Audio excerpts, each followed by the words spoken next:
Planong idaan sa pelikula ni Senador Robin Padilla ang kampanya kontra fake news. Makakasama ng senador ang Philippine Coast Guard sa pagbuo nito kung saan tampok ang West Philippine Sea. Si Troy Gomez magbabalita.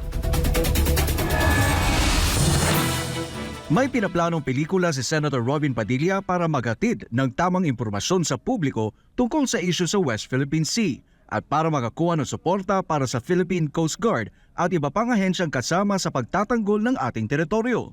Ibinunyag ito ni Padilla nitong Miyerkules sa isang seremonya sa BRP Teresa Magbanua kung saan na-promote ang aktor na si Gerald Anderson Jr. na maging auxiliary captain sa PCG. Ani Padilla, bibida sa nasabing pelikula si Anderson. Sinabi ni Padilla, tagapangulo ng Senate Committee on Public Information and Mass Media, ipapakita rin sa pelikula na malaki ang pwedeng maging papel ng entertainment industry sa paglaban sa fake news.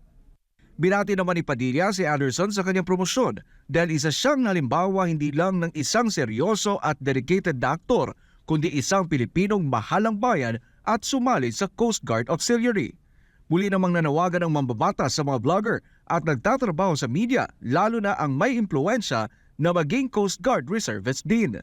Noong Hulyo, inihain ni Padilla ang Senate resolution na nananawagan sa promosyon at pagpuri kay Anderson na tumulong sa mga residente ng Quezon City na apektado ng bahang dulot ng Super Typhoon Karina at Habagat.